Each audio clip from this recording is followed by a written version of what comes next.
pastimes in this one chapter of Srimad Bhagavatam, which is in the 10th canto, 34th chapter. It's relatively small chapter, 32 verses, but it's packed with a lot of lessons to be learned. So we have chosen this wonderful pastimes, actually two pastimes from Srimad Bhagavatam.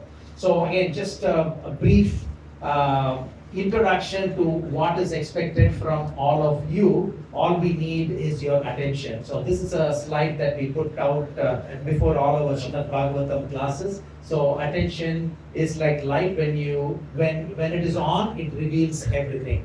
So it builds relationship as well, right? So this is the example that we keep saying. If somebody's talking to us, if we keep looking at the watch or wave at someone else, then the attention is not there, and it does not even build the relationship, right? It destroys the relationship.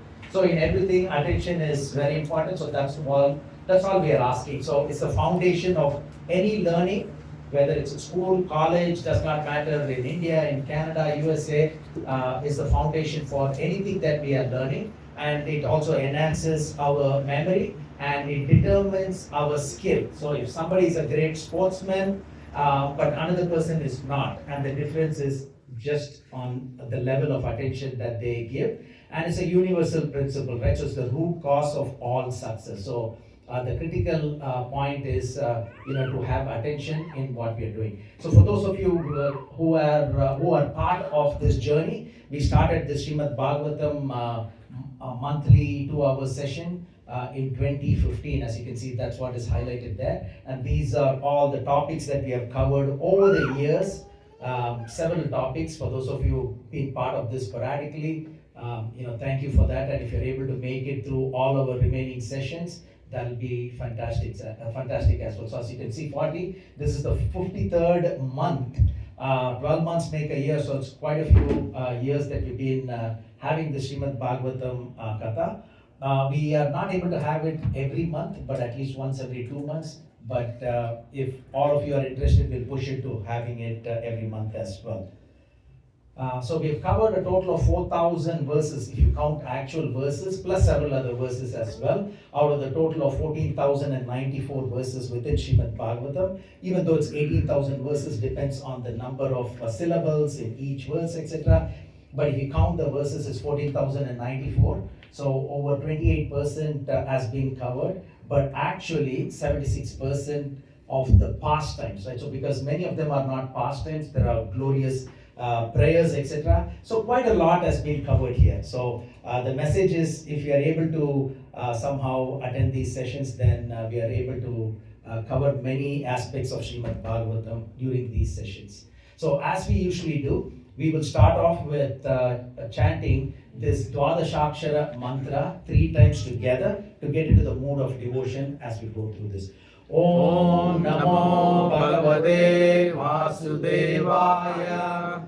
Om Namo Bhagavate Vasudevaya. Om Namo Bhagavate Vasudevaya. So as you can see, there are more information in every slide. So if you're a fast reader, so please go through that. Even if you know some of this, it's good to reiterate these things so that you will know when you're chanting this mantra, you will know that this was given by Narada Muni to Dhruva Maharaj almost 2 billion years ago. And Srila Prabhupada confirms that we can go to the higher planetary system, Vishnu Loka, just by chanting this mantra. It's part of Narayana Kavacha.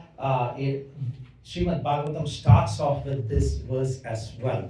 So a very, very powerful verse. As you can see, some pictures are there. So feel free, for those of you who are here for the first time, feel free to take some photographs because we usually condense collect information from various scriptures and various parts of Srimad Bhagavatam. So what you see in some of these slides, you will not be able to get it very easily. So feel free to take some notes. That's why you have notebook and paper and notebook and pen, and as well as you can take some pictures as you feel that it will help you.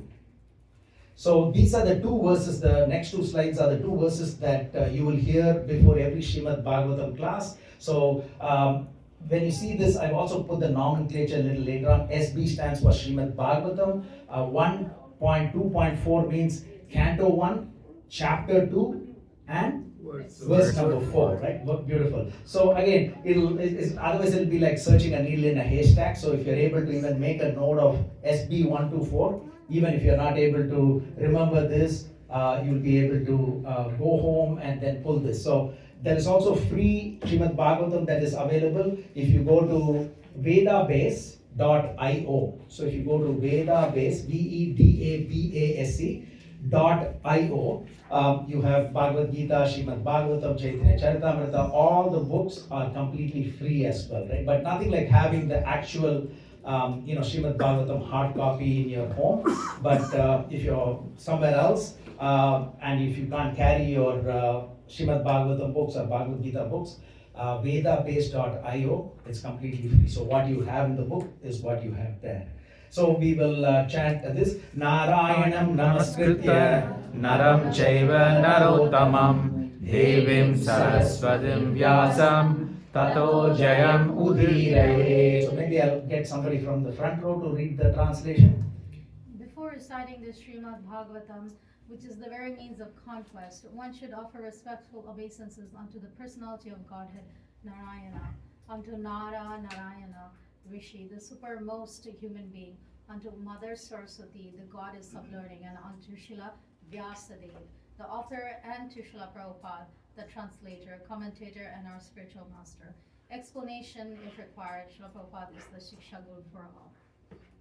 So this is the second prayer that goes along with that. Nashta prayesva bhadreshu nityam bhagavata sevaya bhagavate uttama bhaktir bhavati naistiki. Anybody? By regular attendance in classes on the Bhagavatam and by rendering of service to the pure devotee, all that is troublesome to the heart is almost completely destroyed, and loving service unto the personality of Godhead, who is praised with transcendental songs, is established as an irrevocable fact. For those of you following this, almost completely, oh my God, why is it not completely destroyed, right? So one is attending, and then next one is putting your theory into practice, right? So when you put the theory into practice, then it's completely destroyed. So when you go through this 1.2.18 and beyond that, you will understand that.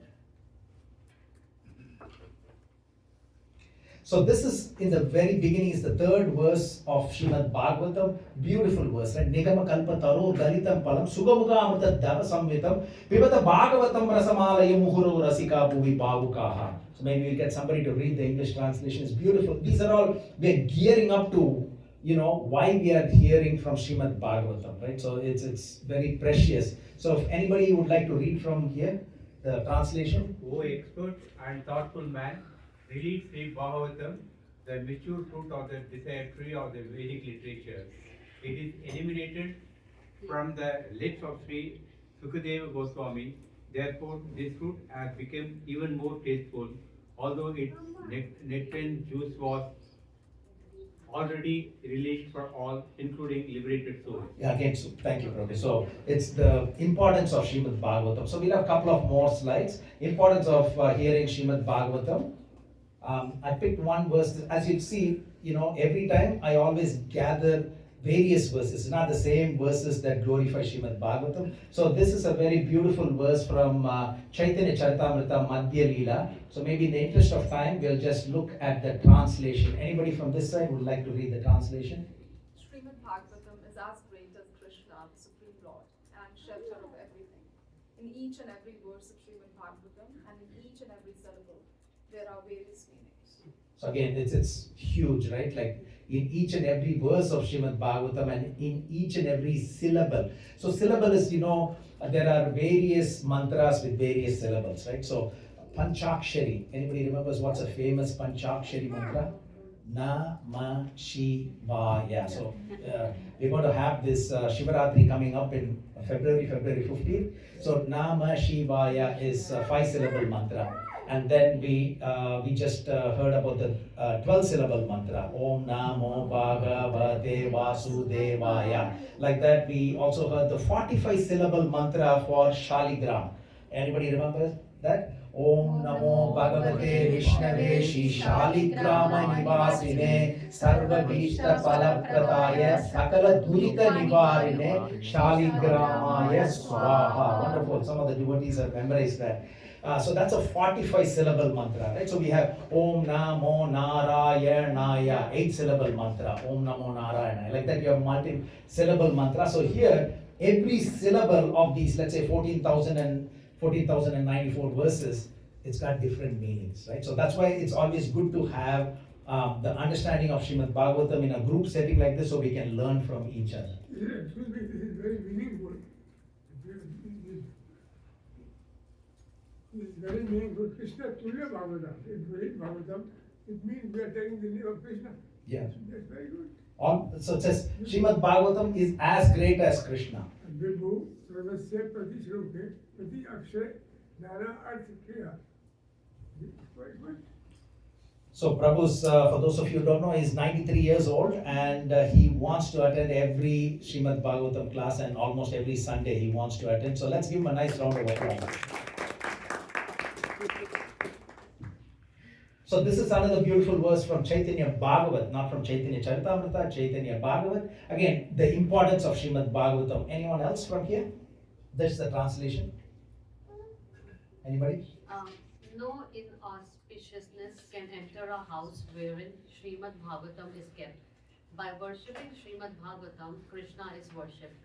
The reading and hearing of Srimad Bhagavatam awards one devotional service. Beautiful. So again, so if you even can make a note of this, when you have some time, you can just refresh your mind with these wonderful verses, right? Again, it's very difficult for us to capture all these verses and put together, but here you have it. This will inspire you to read more from Srimad Bhagavatam. Okay, so Srimad Bhagavatam at a glance, there are 12 cantos, 1 to 12, and each canto relates to different parts of Lord Krishna's body. Lotus feet is a canto 1 and 2, and then it goes on like that. And we are looking at canto 10, which has got 90 chapters. Total number of verses are 3,000, almost 4,000 verses, and almost 28% of the entire Srimad Bhagavatam. 28% of entire Srimad Bhagavatam is in the 10th canto, and that's what we are focusing on today as well. So wonderful turnout today. We are really, really happy. And today it's going to be an opulent prasad, and it's sponsored. One of the sponsors is our 93-year-old Varma Prabhu today. Thank you so much, Prabhu. So that is, the legend, as I said, black text, purple text. I'll go through it when we get to that. And this is the acronym and nomenclature. So when we say Srimad Bhagavatam, SB is Srimad Bhagavatam, BG is Bhagavad Gita. When we say 1.1.1, Canto 1, Chapter 1, Verse 1, etc. VCT, Vishnu Chakravarti, SB is Prabhupada. So I'll get to that when we go through that. And this is a slide that I like to put before every Srimad Bhagavatam Katha. It took months to put this together, so you can take a picture. This will give you a good idea. 5th canto, when you see, Rishabdev, you can always remember. 6th canto, Chitraketu pastime, right? So you'll see this. So all the key pastimes I put in this particular slide. 2nd chapter, you get to know about all the incarnations of Lord Krishna. So if you go here, overview of incarnation, Brahma's meditation and vision of Vaikuntha, Gajendra pastime is in 8th canto. So again, with the number of chapters, verses, percentage. So it's a pretty useful slide for all of you. If you are able to create one like this, ideal, but this will be a good starting point. So today we are again looking at canto 10. And we are looking at the pastimes of Lord Krishna in Vrindavan when he went to Vrindavan almost when he was 3 years and 4 months, and he stayed there until he was 11 years old. So today's pastime took place when he was in Vrindavan, when he was about 8 years old. Okay, so because 3 years to 11 years he was there, and today's pastime when he was about 8 years old. So this is a quick summary, headlines. Again, I think I put this last time as well, but for the benefit of everyone, this will be a good refresher. We always refer to Vraja or Braj. So what is that? So that includes all these locations. Barsana, you've heard of that, or Vashana, Nandagan, Govardhan, Mathura, Vrindavan, Gokul. I also put some kilometers for you to get an idea. So from Gokul to go to Vrindavan, it's around 21 kilometers, and you have to cross Yamuna. Okay? And Mathura is about 11 kilometers from Gokul, Govardhan is about 15 kilometers, so on. So it's not a very huge area. If you go to Vrindavan, Gokul, you know it's all nearby, right? But if you go for Govardhan Parikrama alone, it takes about 8 hours if you're going around, right? So again, this is just a 100 feet above look at the key places in Vrindavan, in that locality, right? So Vraja means it's the larger area where Krishna performed his childhood pastime. So when you say Vraja, it includes Mathura, Gokul, Vrindavan, Nandagram, Varsana, Govardhan, Raval, all that area. So these are the pastimes that took place. Lord Krishna enacted his pastimes for 125 years, as we know, but it's mainly in Gokul, Vrindavan, Mathura, and Dwaraka. So these are the pastimes that took place in Gokul. So as you know, after he appeared, he was brought to Gokul. That was the place that he was brought to Nanda Maharaj's palace. So that's Gokul. Okay. So these are all the pastimes that took place, right? In Srimad Bhagavatam, it's from 3rd chapter to 10th chapter in the 10th canto of Srimad Bhagavatam. And he was there from as soon as he was born until 3 years and 4 months. And then Vrindavan is 3 years, 4 months until 11 years. Okay? So Lord Krishna took his birth in Mathura. Then the pastimes where he killed Putana, Shakatasura, Trinavarta, and then he drank Mother Yasoda's milk and Mother Yasoda was able to see the entire universe. In the very next chapter, 10.8, Mother Yasoda sees the universal form for the second time. If you remember, we went through how many times the universal form was shown. Mother Yasoda was very fortunate because twice she was able to see. The Damodar Leela took place in Gokul. The fruit seller pastime took place in Gokul. But because all this happened one after the other, Nanda Maharaj and them, they decided, oh, this Gokul is too risky of a place. Let's move to a safer place, Vrindavan. And there were more demons there as well, right? Because Krishna is wanting all these beautiful pastimes. So these are the pastimes, summary of Lord Krishna's pastime in Vrindavan. Again, all the demons that were killed in Gokul and in Vrindavan, no weapons were used by Lord Krishna. No chakra, no gada, nothing. Just with the mouth, sucking the life air of Putana, just pressing the neck of Trinavarta, gently kicking the Shakatasura card demon. So no weapons were used in Gokul, no weapons were used in Vrindavan as well. So this is a long list of all the pastimes that took place in Vrindavan, and what I've highlighted here is the pastime that we are going to cover today. So Nanda Maharaj is rescued from a huge snake, as well as demon Shankachuda was slain. So those are the two pastimes that we'll cover today. And then more pastimes took place in Vrindavan. Arishtasura, the bull demon, 10.36 I think. And then Keshi, the horse demon, Vyomasura was the last demon to be killed in Vrindavan. And then Akrura took the Lord to, actually Lordship, both Lord Krishna and Lord Balaram to Mathura for the bow sacrifice. Yeah, nice, good summary of all the pastimes that took place in Gokul and in Vrindavan.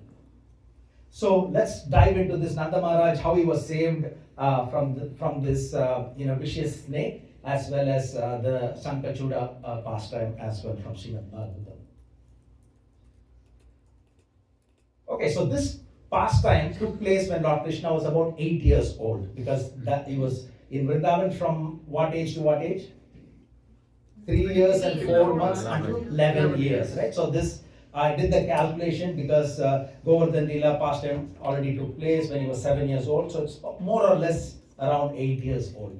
So one day, the cowherd men, they take Lord Krishna to Ambikavana to celebrate Shivaratri. So it starts out with a bang, and we are almost close to the Shivaratri, which is going to take place, as we mentioned, February 15th. So eager to take a trip to worship Lord Shiva, the cowherd men with Lord Krishna traveled by bullock cart from Vrindavan to Ambika forest. So I always like to see where is this Ambikavana forest, is there a new name, etc. Right? So Ambikavana is the present day Ambaji. There is a current location in Gujarat. Now the distance is 750 kilometers from Vrindavan to Ambikavana. So, and they went by bullock cart, right? So it shows the seriousness. They went as a group. Like all the devotees, right? Devotees travel to Vrindavan, Mathura, Char Dhams, etc., right? To worship This has been going on from time immemorial. So this is the location from Vrindavan. They came southwest to Ambaji, close to this area, Gujarat area. So I put some, they went to worship Shiva. So let's spend the next 5-7 minutes to understand more about Lord Shiva. Again, from Srimad Bhagavatam, take a picture of this. Because you'll be hearing more of Lord Shiva at least once a year during the Shivaratri. So I condensed all this. Shiva means auspicious in Sanskrit. How do we know that? Go to Srimad Bhagavatam 4.2, 14 and 15 verses, it mentions. And Sati herself, you can say the wife of Lord Shiva, she says, Shiva, the 2 syllables purifies one of not some sinful activities. How much of sinful activities? All sinful activities. So again, the references are very important, so you can read and you'll have the confidence and the blessings as well. So Shiva means it purifies one of all sinful activities. And this is the chapter that we are reading when 10.34 Lord Krishna and the residents of Vrindavan observed Sivaratri in Ambikavana. And I put some prominent pastimes of Lord Shiva, which can be seen in Srimad Bhagavatam. Right, so he appeared between the eyebrows of Lord Brahma, if you remember, and then Lord Shiva and the Daksha pastimes. One of the most significant pastimes, we covered it in Srimad Bhagavatam. Almost all of them we covered here in Srimad Bhagavatam in the last many years, so many years that we've been having. Descent of Ganges, if you remember, 9th canto. So these are all prominent pastimes of Lord Shiva from Srimad Bhagavatam. So at Ambikavana, the cowherd men with Lord Krishna worship Lord Pashupati and his consort goddess Ambika. So Pashupati means Lord of all creatures. Pashu means beings and animals, and Pati means Lord. So as Lord Krishna is worshipped together with Srimati Radharani, similarly Lord Shiva is worshipped together with his consort Parvati, here addressed as Ambika. So actually we were there in this Pashupati Nath temple in Nepal about 2.5 weeks ago. So you can see here, you can't take pictures from inside, but this is the actual Pashupati. Has anybody been to Nepal? Pashupati Nath? Yeah, there you go. So you remember this, right? That's the outside part of it. The big Nandi here facing the 5 faces of Shiva. So it's a Pancha Brahma mantra. So Prabhu knows the mantra. We're going to chant that for the benefit of everybody. Okay. So the 5 faces, Satyojata, Vamadeva, Agora, Tatpurusha, and Ishana. So when you go to most of the Shiva temples, you will have Shiva with 5 faces, right? The top face is not seen, facing up, because that's when you get the it says moksha, right? So 5 faces of Lord Shiva. I pulled some significant verses from Srimad Bhagavatam glorifying Lord Shiva, because here Lord Krishna and them, they went to worship Lord Shiva in Ambikavana. So again, Shivaratri is coming, so I pulled some significant verses from Srimad Bhagavatam. How many of you know this? 8.16.32, easy to remember. 8 plus 8 is 16, 16 plus 16 is 32. So 8.16.32, Namah Shivaya Rudraya, Namah Shakti Dharaya Cha, Sarva Vidyadipataye Bhutanam Pataye Namaha. So here, so this is a mantra that is given by Kashyapa Muni to his wife Aditi on the process of Payovrata, sacrifice to please Lord Krishna. And what happened in the end? Lord Vamanadev appeared as her son. If you remember in the 8th canto, Lord Vamanadev. So for Lord Krishna to appear in the form of Lord Vamanadev, Lord Shiva had to be glorified in this process. You see how beautifully it's set up? Namah Shivaya Rudraya Namah Shakti Dharaya Cha. Sarva Vidyadipataye Bhutanam Patena. I offer my respectful obeisances unto you, Lord Shiva, possessor of all power, reservoir of all knowledge, and the protector of all living entities. Again, we're just posting it right from Srimad Bhagavatam, verses glorifying Lord Shiva. One more. So this 4.6.43, this is the condition was set up in such a way that Daksha was killed. If you remember, Daksha was killed. His head was cut off by Veerabhadra and thrown into the fire. Swaha instead of ghee. Daksha's head was put out because he was responsible for his own daughter Shati's self-immolation. So when the news reached Lord Shiva from his hair, he created Veerabhadra, and Veerabhadra cut the head off of Daksha, put it into the fire, is dead. Now the father of Lord Shiva is is Brahma, because he appeared, right? So in the past time that we read. So Brahma and all the devatas go to Kailash and they worship Lord Shiva with this beautiful mantra. So the father is worshipping the son, Brahma is worshipping the son from Srimad Bhagavatam 4.6.43. Tvameva Bhagavan etat Siva Saktyo Swarupayo Vishwam Srijati Pasyatsi Kriden Urna Patoyata. So you create the cosmic manifestation, maintain it, annihilate it, just like the spider maintains and winds up its web. Again, this is from Srimad Bhagavatam. Beautiful, beautiful verses. Famous verse for Shiva. You've heard this? Yes. Om Triyambaham Yajamahe Sukhantim Pushtivardhanam Urvarukamiva Bandhanan Mrityor Mukshiyamamritaat. Where is this from? Rig Veda. This is from Rig Veda. We know from Srimad Bhagavatam 1.1.1, all the Vedic mantras are given by Lord Krishna to Brahma, and that's how everybody has got it, right? So this is given in Srimad Bhagavatam, Rig Veda, 7th Mandala. This is the wonderful verse. Again, these are significant verses for Lord Shiva. And the most powerful mantra or the most frequently quoted mantra for Lord Shiva is the Panchakshari. That is Namah Shivaya. And where is that coming from? Or you can say Canto, or you can say it's from Krishna Yajurveda, Black Yajurveda, 4.5, and then 4.7 is Chamakam, 4.5 is Namakam, and this is from the 8th Anuvaka. Namah Shiva is hidden there, right? So that's one of the significant mantras. And also in Bhagavad Gita 10.23, what does Lord Krishna say? Rudranam Shankara Chasmi. Of all the Rudras, I am Lord Shiva. There are 11 Rudras and one of them is called Shiva. And in Srimad Bhagavatam 11th canto, 16th chapter, 13th verse as well, Rudranam Nila Lohita. Among the Rudras, I am Lord Shiva. So again, this is a nice consolidation of the glorification of Lord Shiva in one page, and all this is from Srimad Bhagavatam, except for this, which is from Vedas, which is given by Lord Krishna to Lord Brahma. Are you okay so far? So again, it's setting us up to hear this pastime because Lord Krishna and all the cowherd men went to worship Lord Shiva on Shivaratri. And few more slides here. This is the famous Pashupatinath temple in Kathmandu for Mother and Prabhu who have gone there. Also this name is also referred in, when Shalva's pastime, right? So with just eating dust, he worshipped Lord Pashupati and received the Shaubha, which is a flying city. If you remember, that was in 10.76. Pashupati is also known as Sada Shiva, okay? And Lord of all beings, we already covered. That's usually the 5 faces, and this is the actual deity in Nepal.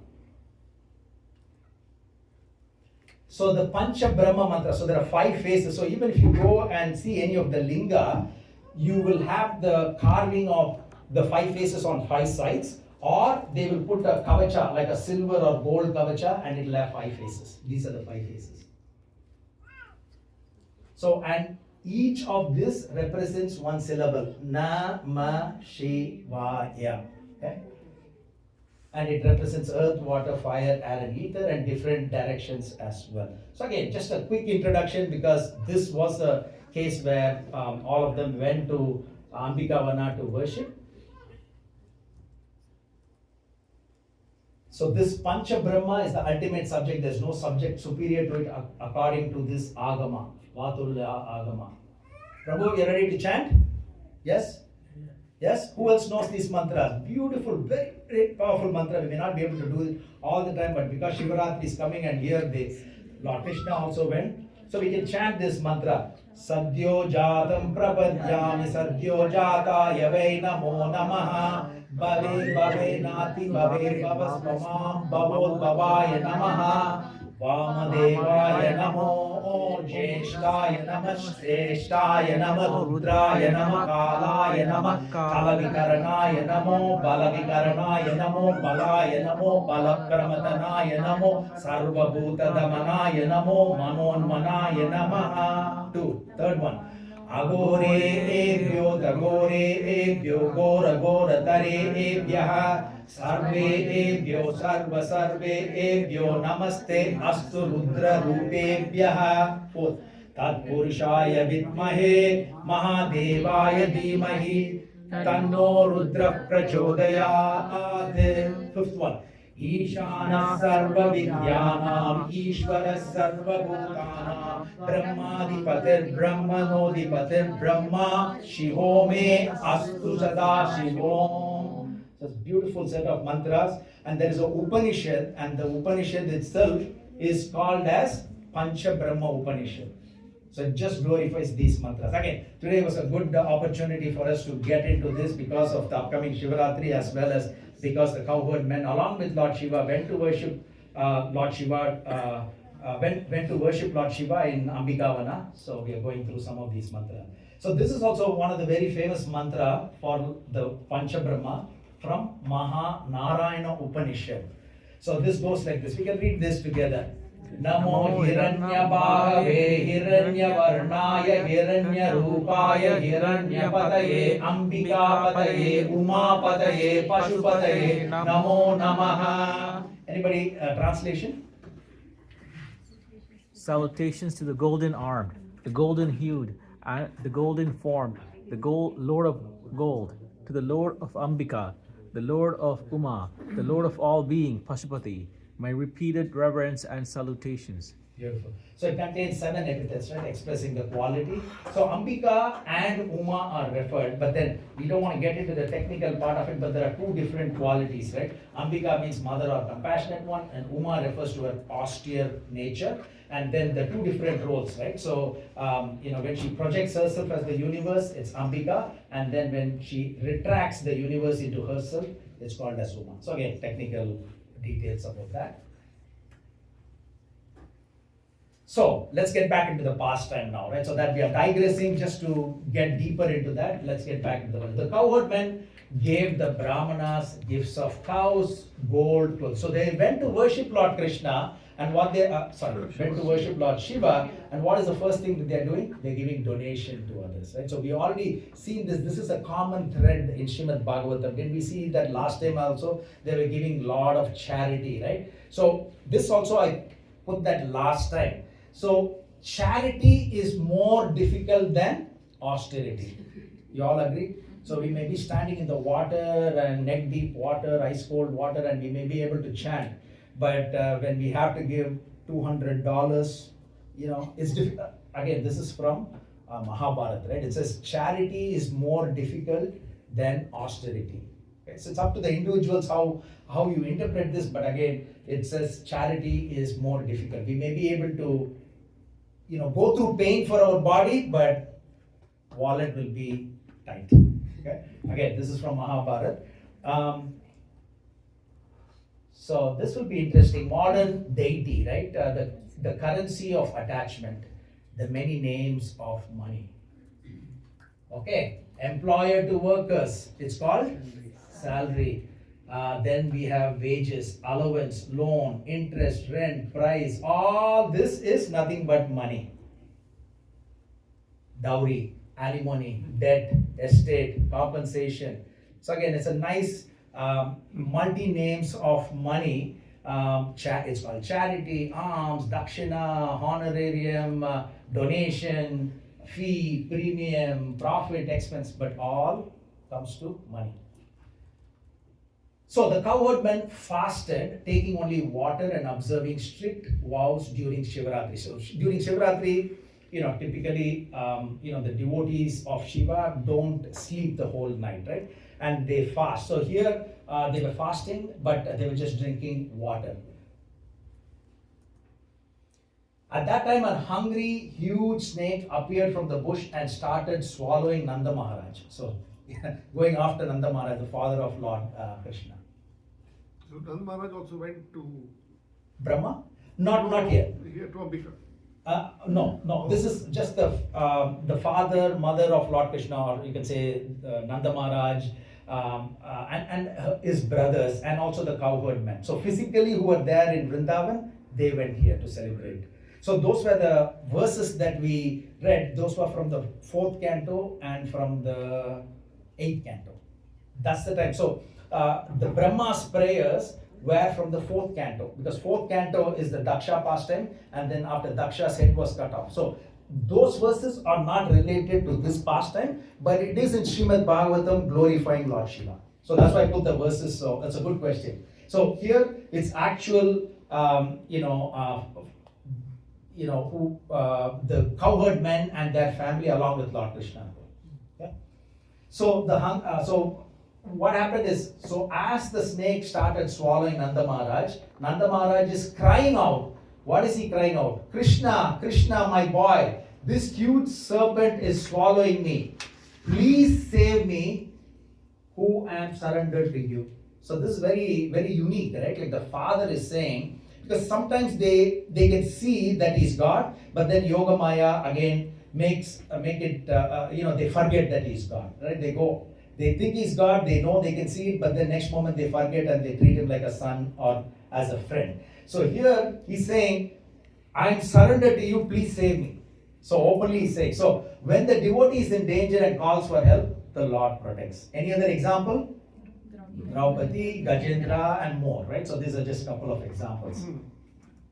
So the cowherdmen beat the serpent with blazing torches, but the serpent continued to swallow because they're not ready for this, right? This combat with this huge snake. So whatever they can find, they put in some light and then trying to put that on the snake. It's got no impact. So devotees of the Lord feel the pain if they see other devotees in pain, and they immediately respond to help relieve the pain, right? So that's normal, like a paradukha dukhi. Lord Krishna comes in and he places his foot on the snake, and the serpent immediately turns into a worshipable Vidyadhara. So God can easily do what others cannot do. They did what they can, right? So do what you can, and God will do what you cannot, right? That's the theme, right? So you've heard this, devotees, we don't gamble, but at the same time, one person was praying again and again and again, my dear God, I want to win this, let's say I'm going to put my own purpose, Lotto 649, please, I want to win Lotto 649. And then he finally gave up. No, God is not helping me, I'm not going to pray to him. At that time, God appears and he says, what do you want? Oh, I want to win big. Do me a favor, buy a lottery ticket. Right? So do what you can, and God will do what we cannot, right? For an exam, we prepare for the exam, and then, we hope for the best, right? If I don't prepare for the exam and I want to get 100 marks, right? That is not intelligent. So we can buy lottery now. So God can easily will do what we cannot do, right? So here you can see this is a painting. This is a huge snake, and then when Lord Krishna keeps his feet on that, they're all trying with the fire and sticks. They're trying to beat, but still Krishna is the ultimate supreme, and then he's able to save Nanda Maharaj as well as relieve this person from the curse that he had gone through, right? So Lord placed his feet on few fortunate devotees. I can take a picture of this, right? So again, I'm just connecting things together. You can add more if I miss something. Lord Vamana Dev placed his lotus foot on Bali Maharaj's head, right? There you go. And then Krishna placed his feet on Kaliya. Lord Krishna places the feet on Sudarshana, this pastime. And anything else? Lord Ram placed his feet on like this. Agalya. Yeah, more. So here, and Shakatasura, if you remember, we covered that as well, right? The cart demon, if you remember. Yeah. So that was actually a demon, not just a cart. So he places on the demon as well. So very few, personalities have this fortune of Krishna placing his lotus feet on them. So Lord Krishna's lotus feet, we covered this in one of our sessions as well, not in the monthly session, but in one of the Sunday sessions. So this is the lotus feet of Lord Krishna with beautiful, symbols on both his right and left feet. So I put some verses from here from Govinda Lilamrita as well. So he's got 11 auspicious markings on the right foot here. Okay, and then he's got in the left feet he's got 8. So total of 11 plus 8 is 19. So Srimati Radharani also has got 19. Okay. So again, this is beautiful. You can meditate on various parts. So maybe we'll get one of the devotees to read this. May our minds immerse themselves in remembering the 19 auspicious marks beautifying the lotus feet of Sri Krishna. Simply by meditating on Krishna's lotus feet, one attains all spiritual and material wealth, fortune, beauty, and good qualities. These feet are the abode of all pastimes. May Krishna's lotus feet be our everything. So this is from Govinda Leelamrita.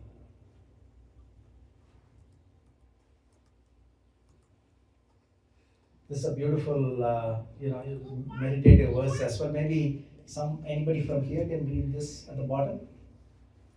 Anybody?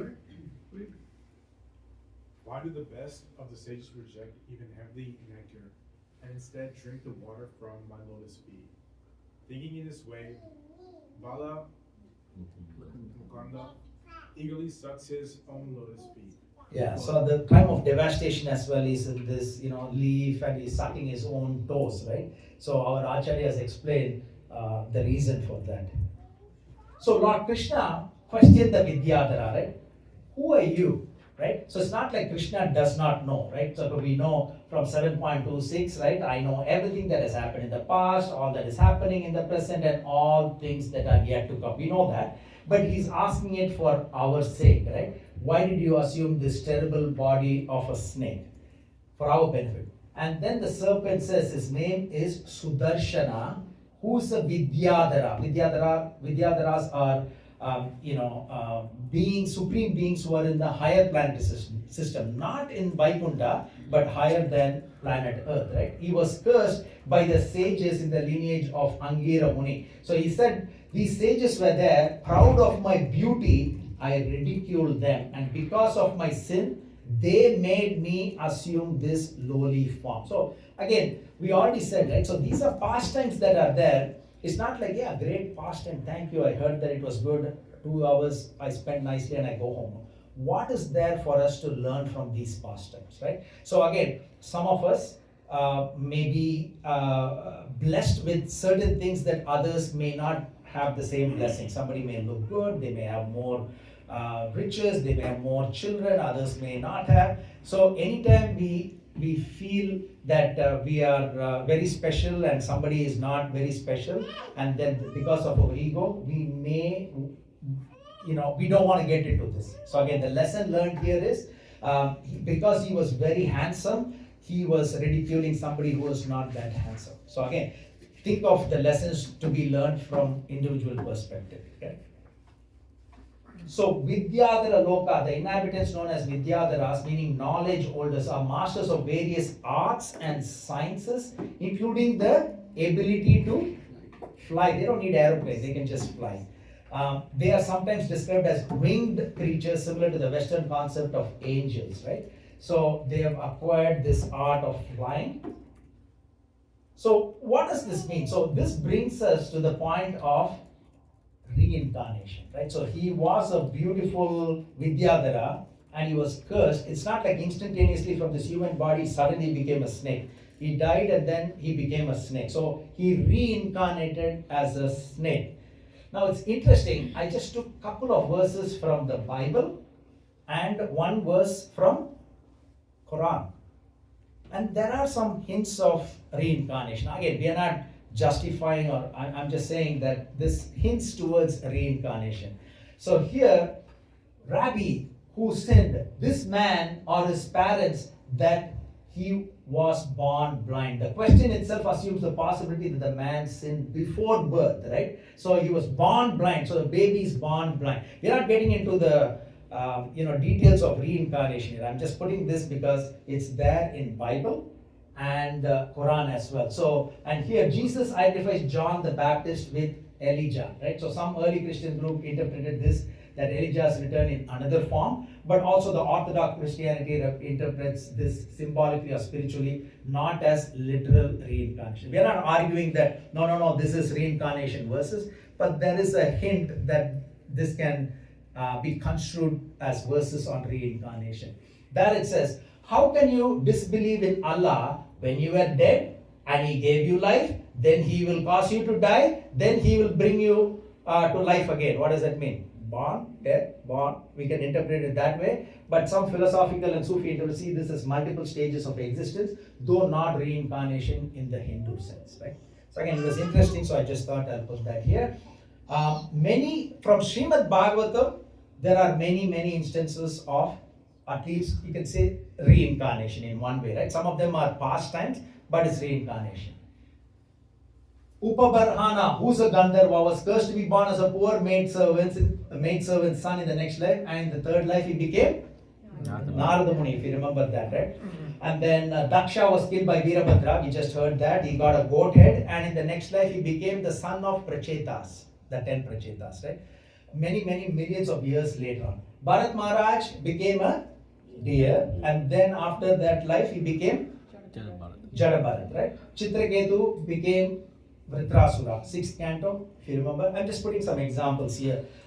Jaya and Vijaya, this can be construed as past times more than actual reincarnation, but it's a gray area, right? So Jaya and Vijaya became Hiranyakashipu and Hiranyaksha in the first life, then they became Ravana and Kumbhakarna, then Shishupal and Dandavakra.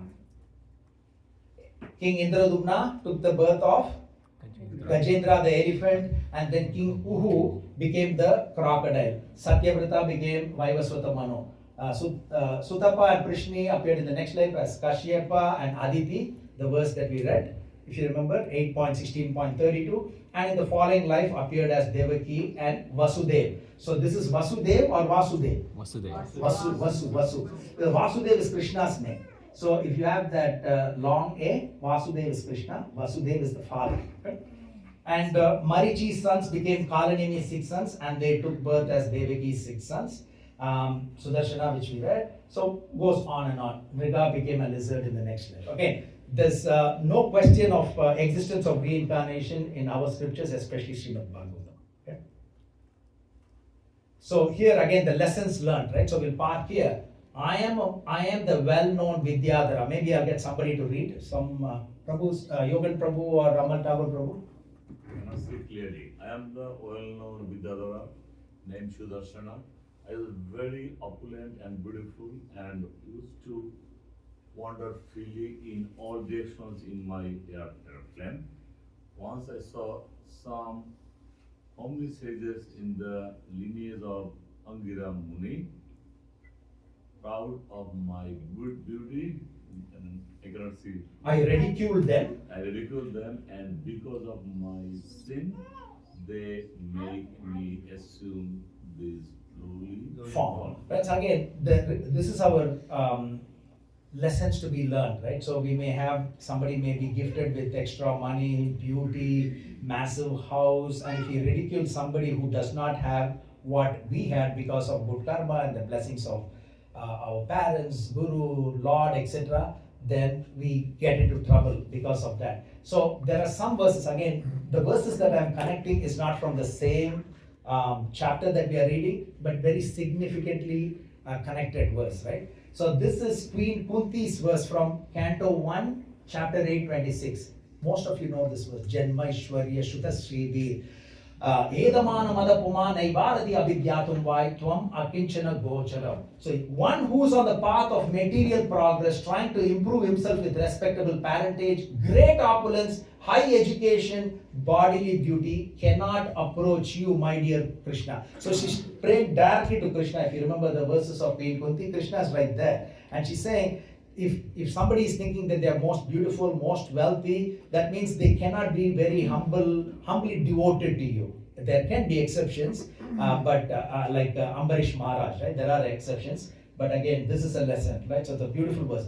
Now this is a corresponding verse as well. This is Narada Muni to the 10 Prachetas, right? Nabajati kumani sanam saijyam hariradanat madanapradav rasogya sutadana kula karmana maderi vidadati papam akinchanesu satsu. The Supreme Personality of Godhead becomes very dear to those who have no material possessions but are fully happy in possessing the devotional service of the Lord. That doesn't mean that nobody should have any money. If you have money, it has to be like Ambarish Maharaj. Whatever I have, it's your blessings, my dear Lord. I will try to use it for the benefit of everybody. Not I deserve this, my karma, I worked hard, day and night I got this, right? So that's the lesson from these two verses. There are a few more verses as well, but the intent is the same, right? Even Lord Vamanadev is telling Lord Brahma, But again, that's the lesson learned for us. So we may have something that others may not have, but don't be proud. And then, because of our behavior, we may be cursed as well. So watch out.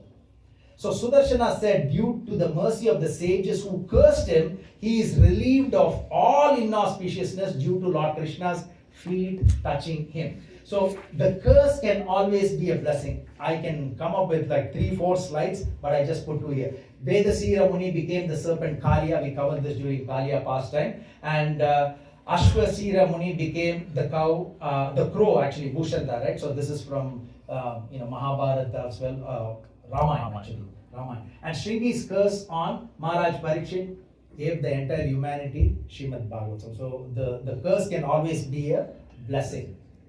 And Sudarshana said, Lord Krishna destroys all fears if one takes shelter of him. Again, let's pause here. This is a takeaway for us, lessons to be learned. Lord Krishna destroys all fears if one takes shelter of him. What did Nanda Maharaj say? I'm surrendered to you, right? So no more fear after that. Krishna took care of it, right? So you destroy all fear. For those who fearing this material world, take shelter of you.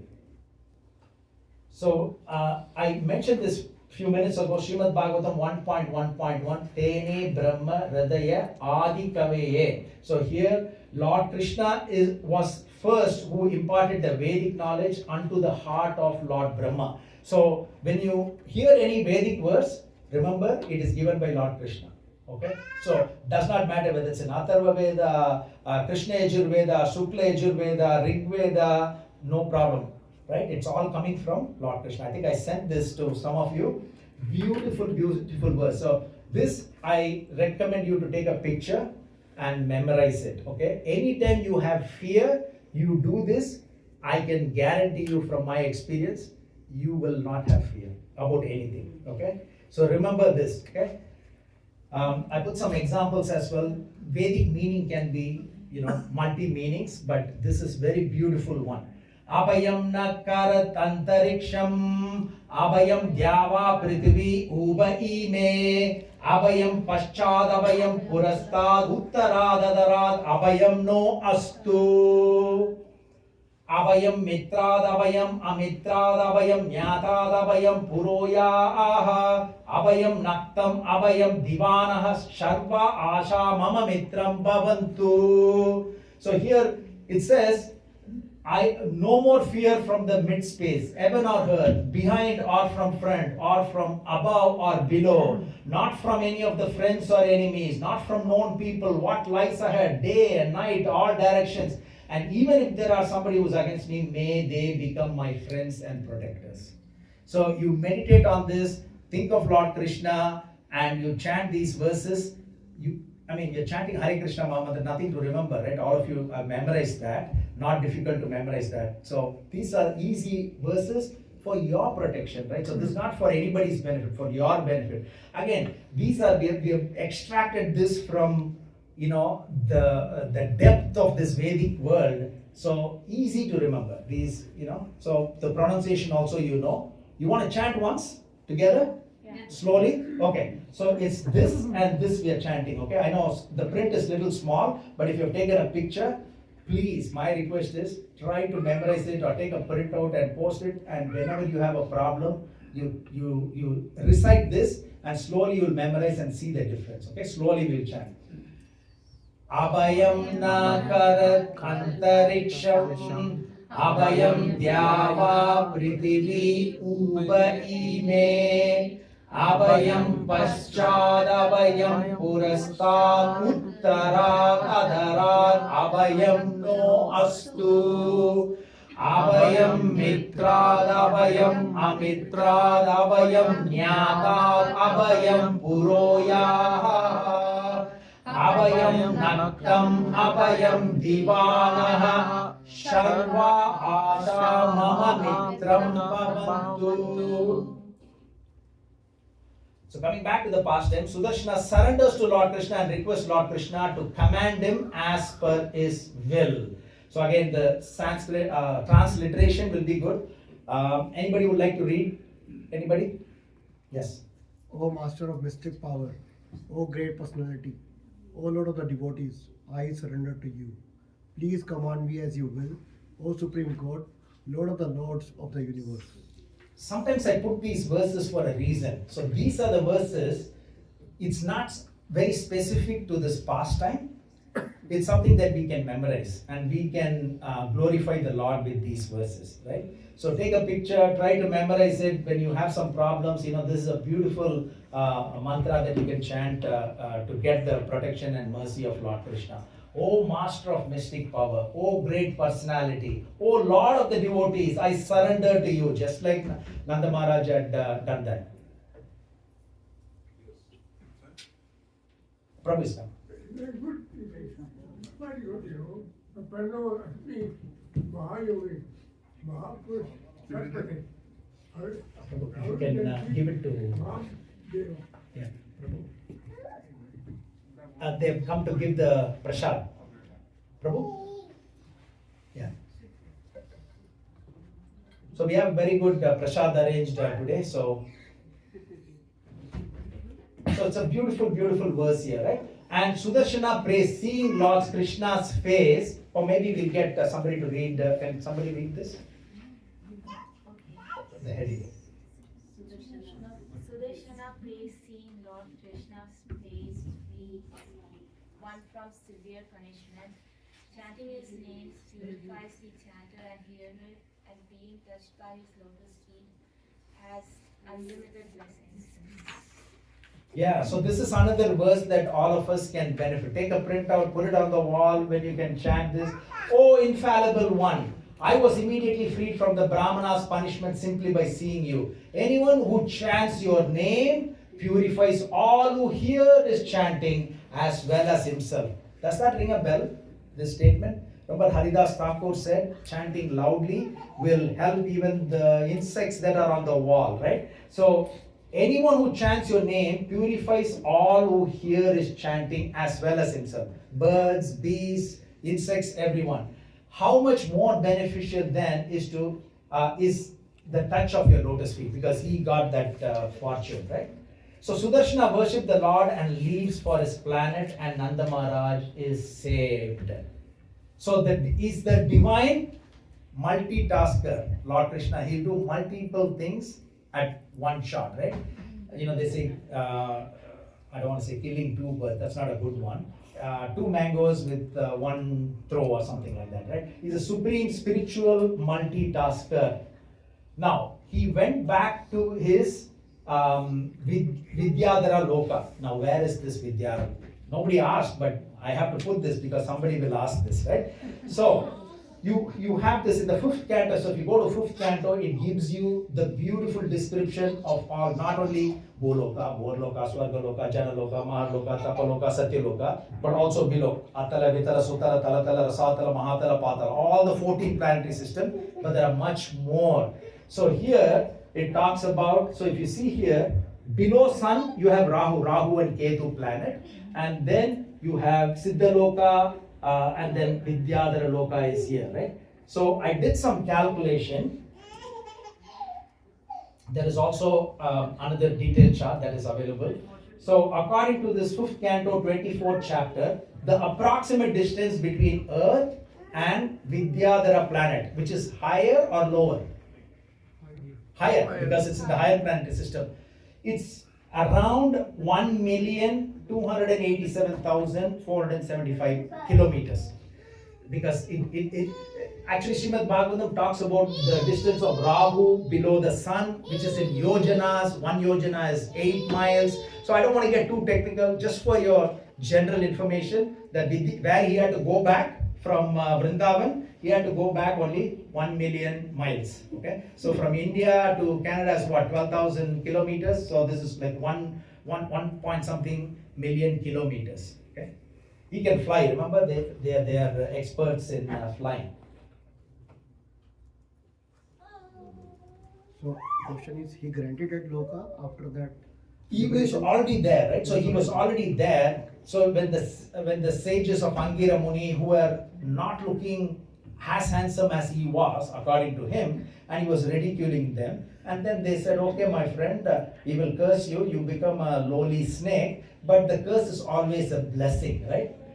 So I think I put some examples there. So the curse is always a blessing, like Nalakuvara, Manigriva, they were cursed by Narada Muni. But the curse is always a blessing because they became a tree, 2 trees, and they were able to see all the beautiful pastimes of the Lord for so long, and then they benefited because Lord Krishna delivered them. So the curse of great sages is always a blessing. Right? So here Lord does more than one thing at the same time. I put some examples here. We may not have time to go through it, but he always does multiple things at the same time, right? Okay. Circumambulating. So then he circumambulated the Lord. We don't have that much option to circumambulate the Lord here in North American temples, right? But if you go to India, you will be able to circumambulate. So again, I put all this, pastimes where there was circumambulation. So you always circumambulate around. We go clockwise.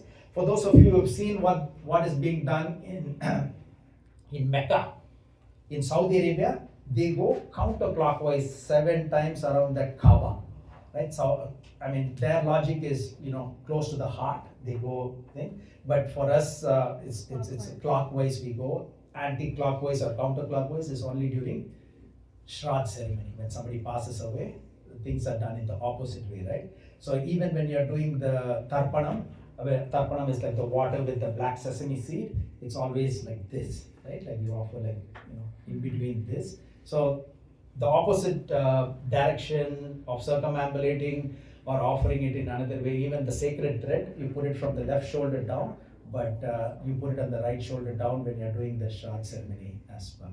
Okay.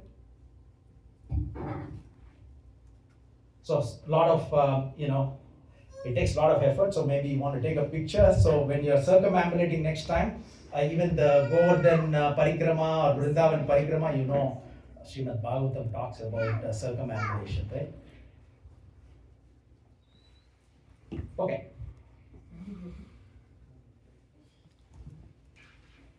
So the inhabitants of Braj, you know what is Braj, right? Can you give 2 names of the areas within the Braj? 2 times I put the map. Barsana. Beautiful. So you're able to memorize the location. Thank you. Yeah, again it's here. So, when Lord Krishna appeared in Mathura, so then he was taken to Gokul. And then there was this Yamuna river. This is Yamuna river. So crossing the Yamuna river. Okay, so that was the first part of the pastime. So now it's a smaller pastime, the slaying of Shankar Chuda. So we'll get into the second one. Then we'll go through the chronological sequence of events of the first one, because as I say, we start off with the pastime, we slightly digress for good reason, then come back, we digress again, come back. So in the very end, when we go through the chronological sequence, it will just be the pastime sequential activities, and then we look at the lessons to be learned, and then the quiz. That's the usual recipe that we have for the Srimad Bhagavatam. Okay.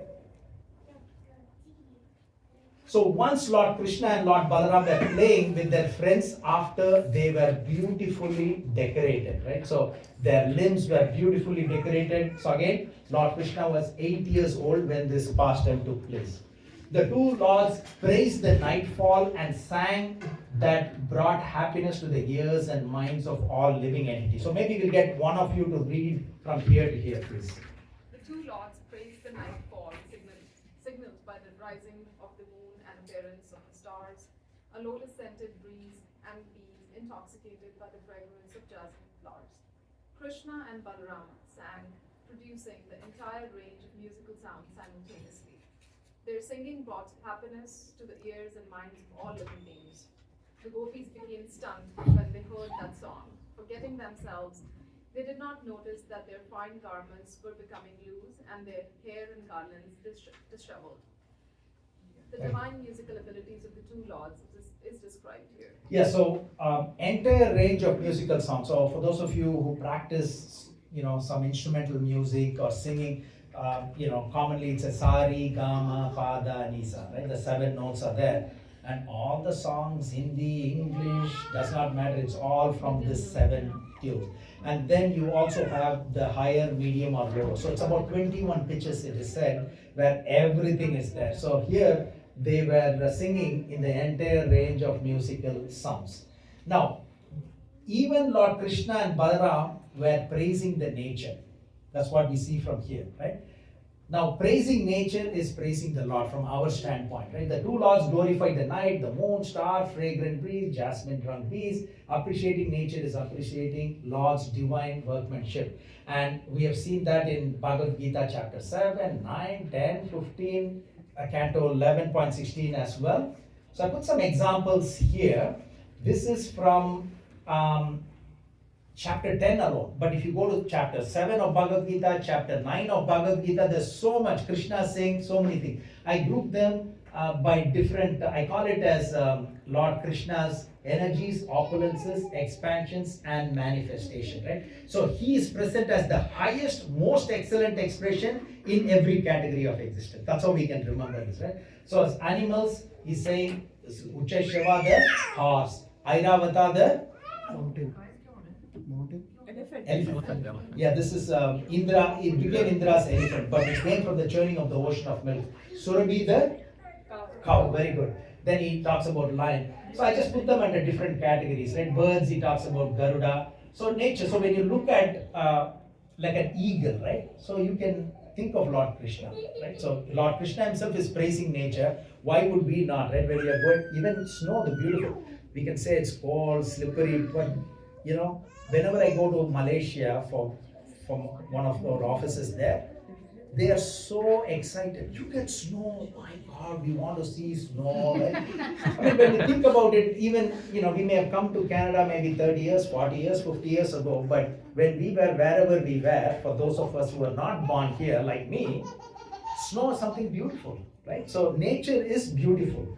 So here you can think of anything that talks about nature, and then I put this in smaller print. You can take some, if you want, I can even send it to, for those of you who are interested. It's a nice condensed way to understand nature and what Krishna is saying as the most excellent expression in every category of existence, right? Oh, actually, Dinita Prabhu, they're calling the same devotees who are bringing the prasad. They're calling. He's calling, okay. Yeah, so maybe you want to talk to him. Okay. They've already given it, right? They've delivered it, Prabhu? Yeah, they Okay, good. Okay, so Shankachuda, the servant of Kubera or Kuvera, arrived there when the two lords were singing, right? So in material universe as well, we know at the most or at the least expected time, disaster happens, right? In our own life, right? Even in Trikuta mountain, when the elephant was beautiful, singing and everything with the family, suddenly the crocodile caught his leg, right? We may be driving, this happened to me, nicely driving, one of the best, you know, places that you can drive, somewhere in San Francisco, in the mountainous area, beautifully driving. Can't ask for anything better. Clear blue sky, one side mountain, one side ocean. Suddenly seeing in the rear view mirror, the dreaded blue and red light. At least you're thinking of a policeman behind you, right? Yeah, I was going, maybe 10 miles more than the speed limit. Okay. And we have seen, right, we're driving nicely, suddenly flat tire comes, right? So at the least expected time, you get, even here, when Lord Krishna and then beautifully enjoying everything at that time, this Shankachuda, the servant of Kuvera, appears. Now, Kuvera is the treasurer of the Devatas, right? And he's the king of Yakshas, and they are mystical beings connected with forests, treasures, natural resources, etc. And Krishna says, among so and so, and Kubera too. So don't think that, so in a way Krishna is connecting himself with this.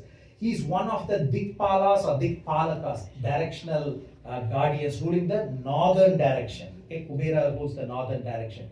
His capital is Alaka near Mount Kailash in Himalayas. His half brother is Ravana from Ramayana. His sons were which we know, Nalakuvera and Manigriva. So Shankachuda brazenly began frightening the girls, making them cry, and driving the women off to the northern direction. Why northern direction?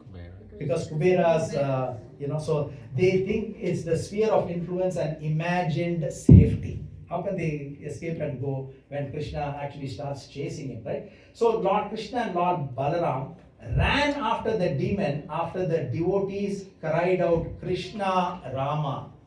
This is very significant.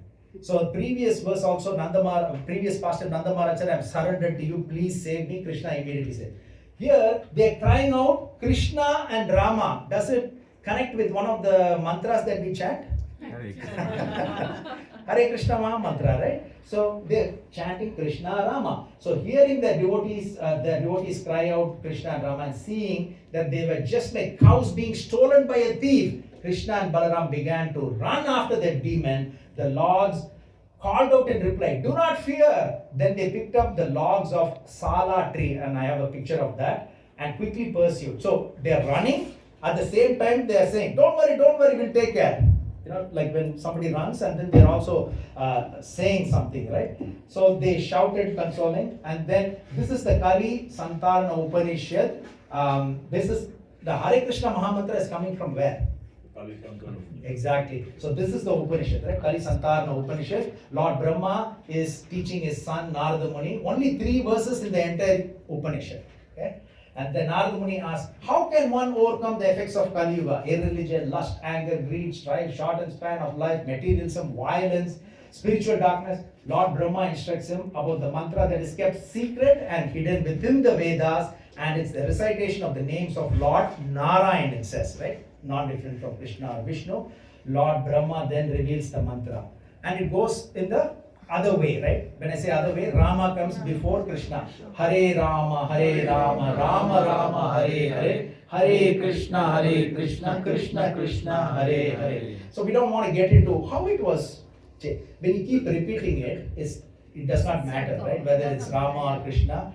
And Chaitanya Mahaprabhu, it is said, according to our acharyas, there is a school of thought which says, Vedic mantras cannot be chanted by everybody, only by certain. So he modified it, in a way it's not modification at all, so that anybody can chant. So this Rama was put here, Krishna was put here, so anybody can chant. Again, that's from our acharyas. But this mantra, Hare Krishna or Hare Rama Mahamantra, is from Kali Santarana Upanishad. So I just want to bring that up because Krishna and Rama were the name that was narrated or chanted by the movie. So that's the Sala tree. It's also called as cannonball tree. So in India, you can see that commonly visible in some areas in northern India.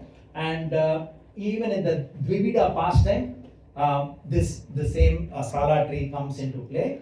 And so the lowest of Guyakas, it says, right? So Guyakas are hidden beings who are attendants of Kuvera. So if you're reading this verse, what is this Guyakas?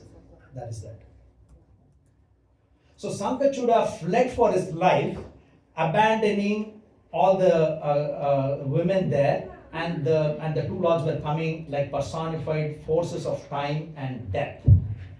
So Lord Krishna ran after Shankachuda to kill him and to take his crest jewel. So there is a jewel that he had, if you remember. Whereas Lord Balaram protected the women. So it's not like both of them are running towards this person and then they are at danger, because usually there is a partner in crime. You never know. Along with this Shankachuda, there will be another person. So Krishna made sure that Lord Balaram is staying there with the women there, and then he goes after them, right? So why? Because Lord Balaram is the protector of devotees. I took this from 50th chapter in the Jarasandha pastimes, if you remember. So he attacked Mathura 17 times, and each time his army was completely destroyed. So before the 18th attack, Kalyavana, if you remember, Kalyavana with 30 million soldiers came to challenge the Yadavas, and Krishna recognized the danger. Simultaneous attack by Jarasandha as well as by Kalyavana. So that's the time when he built this magnificent Dwarka city under the water, relocated the entire population, and then Lord Balaram remained in Mathura to protect it from the next attack by Jarasandha. It didn't happen at that time, but forethought, right? So, So that is the jewel he's got, it's supposed to be very precious jewel. So here, Lord Krishna with his mighty fist separated Shankachuda's head with the crest jewel and the crest jewel from his body, right? Even though he took that sala tree, it's not like he uprooted or separated his head from the body with the tree. He takes it and runs, but then our Acharyas again says that so that he gets the benefit of his part of his body touching him, not through that tree. So he put that tree and then he separated his head from his body. Though Lord Krishna also carried a sala tree on his hand, he hit the demon with his fist. On Shankachuda's head there was this valuable jewel resembling a conch shell, and again no weapons were used by Lord Krishna to kill any of the demons in Gokul, Vrindavan and Mathura. And you may ask, so why did he use the weapons in Dwaraka?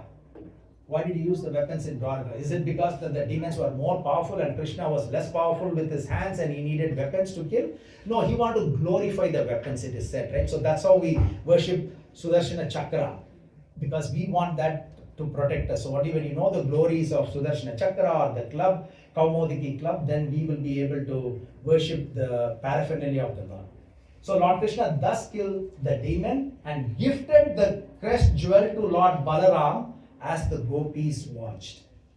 So now, because there were many gopis and there was only one Balaram, and Balaram is senior to Lord Krishna as well, so if he gives it to one gopi, what happens? All the other gopis will say, yes, she deserves, or can there be a problem?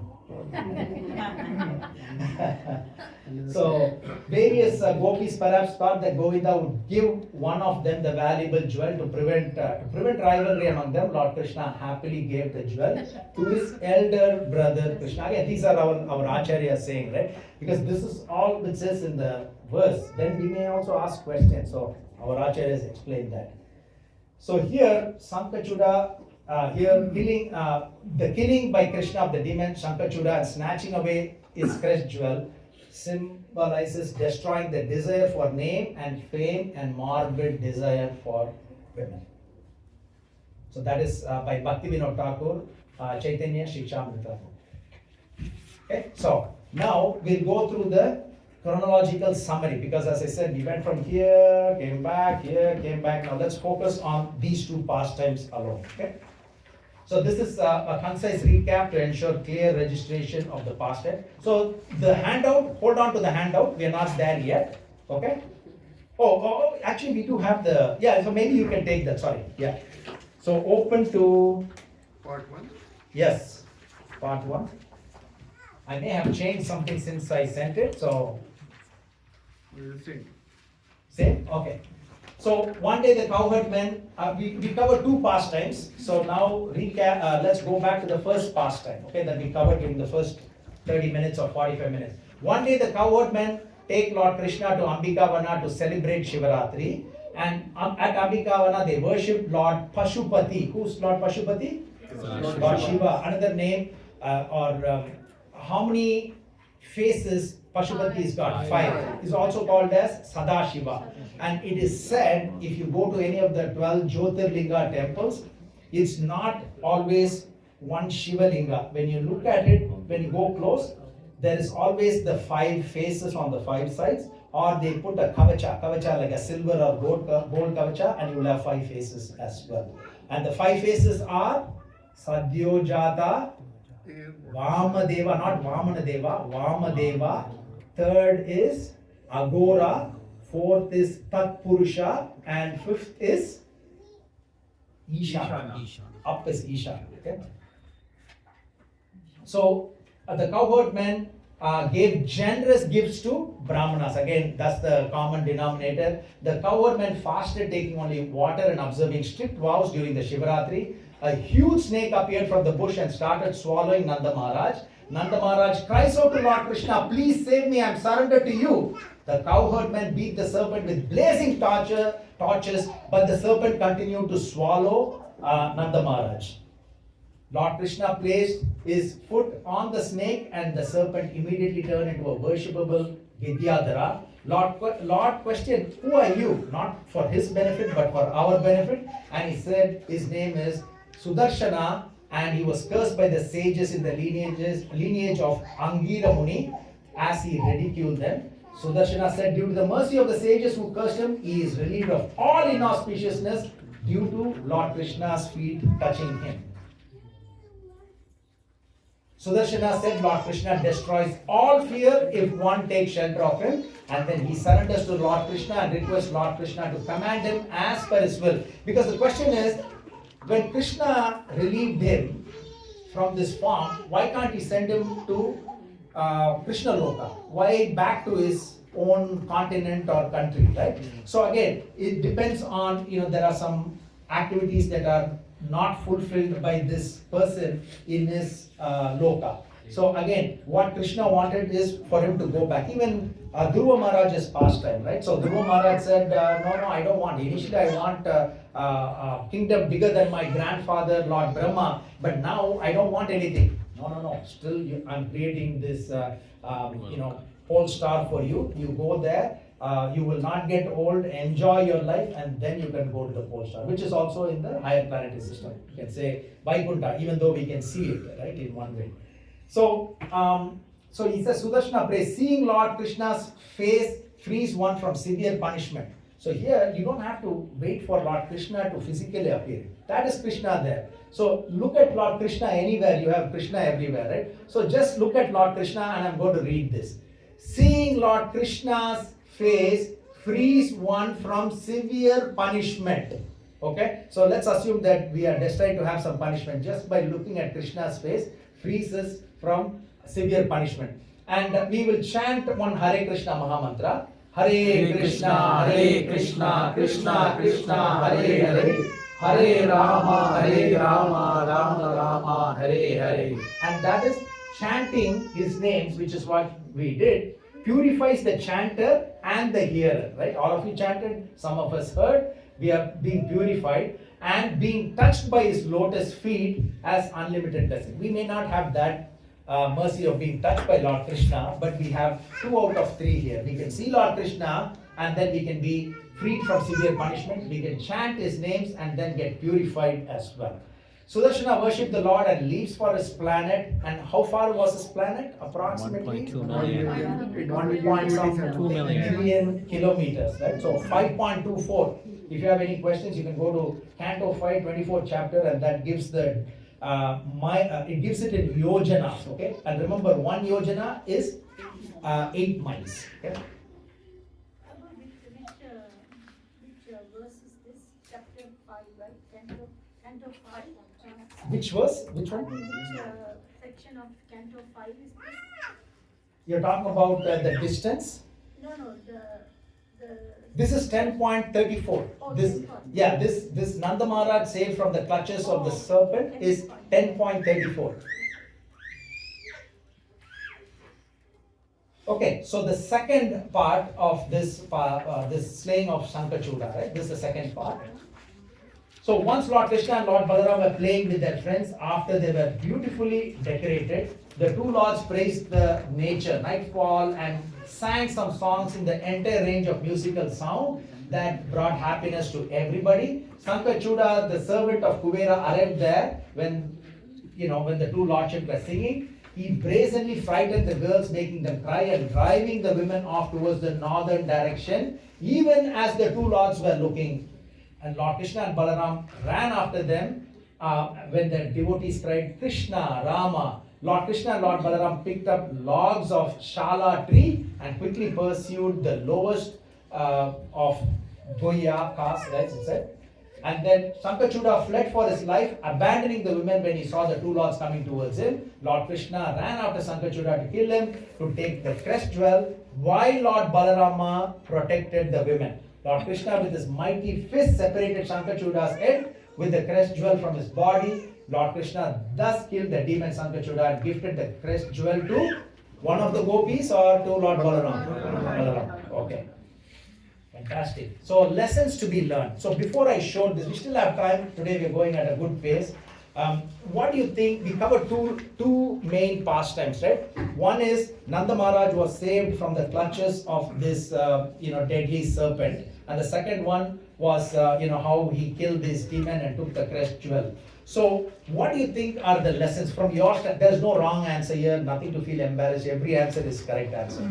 So The first pastime when Nanda Maharaj was being attacked by the snake, Krishna kept his feet there. What are the lessons that you can take, even if it's one? Yes, Prabhu. Cry out for Krishna. Cry out for Krishna when we are in trouble. What else can you do, right? But you do your best. He was also trying to extricate himself, Nanda Maharaj by himself, and the devotees surrounding him, they did their best, taking the torch of fire in it and trying to beat it. But then when you are in trouble, we will all be in trouble at some point. We were all in trouble almost every day. We will have a different trouble. So when we are in trouble, what do? Call out for Krishna, right? Okay, that's a great lessons to be learned. Anything else? Complete surrender. Completely surrender, right? Yeah. Completely surrender. Yeah, I cannot. Do what you can, and God will do what we cannot. Okay? Anything else? Looking down on others can seriously land you in trouble. Yes, very good point. So, we may have something that others may not have, and don't be arrogant, egoistic. It will haunt us sooner than later. In this case, it was next life, but it can be much earlier than that as well. And also, Prabhu, the people who have the opulence, they shouldn't be arrogant, but at the same time, others shouldn't envy them as well because they worked hard. Even Brahma had to work for 100 years. He has to do his job duty properly to get the Brahma position. A person who wants to have a son, he have to act piously for 100 births. So we can never, they worked hard, whatever person. It works both ways, right? Yeah, So it works both ways. So one is we may be able to see that the other person has worked hard to get what they are having today. Yeah. But in some cases it's not even visible, right? So they may be doing bad things now, but they may have tremendous material possessions and power. It's because, like a silo, right? It says why good things happen to bad people, why bad things happen to good people. It says it's like a silo. The silo?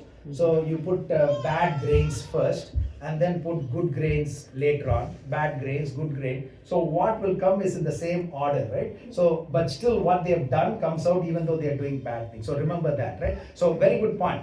So not only the people who are possessed with something should not look down upon others who don't have, but also the people who are looking at others who have got tremendous things that they don't have, they deserve it because God wants them to have it. Let's keep it that way, right? It's God's will by which somebody's got something and they deserve it because Lord Krishna wants them to have. Who are you to say they should not deserve it? It's like that is their quota. That is they are fulfilling their what they deserve according to the law of nature. They are getting it, right? So who are we to say, Krishna, you made a mistake? Good point, very good point. Why we became a snake? Because in the Canto 5 it says only people who are envious or jealous of others become snake in their next birth. It's not that it's not only, that's one of the ways, right? So very complicated, right? How karma works, and the curse by these great sages, if they say you become half snake and half cat, they will become that, right? So it's the curse of these great sages, but with the intention of making it beneficial to the person who they curse, not with any bad intention, right? So they realize the mistake, and more importantly, they'll get the blessings that they may not have gotten if they didn't curse. So it doesn't mean that we should always curse so that we get Krishna's mercy. That's not the intent here. Anything else, lessons to be learned? Yes. Importance of chanting Hare Krishna Mahamantra. Importance of chanting the Hare Krishna Mahamantra. Yes. So the Lord's name. So Hare Krishna Mahamantra is there, which we all chant X number of times a day. But also Krishna is unlimited. Krishna has got unlimited names. Because he's also unlimited, he can be the Virat Rupa. He's all over the universe and multiple universes.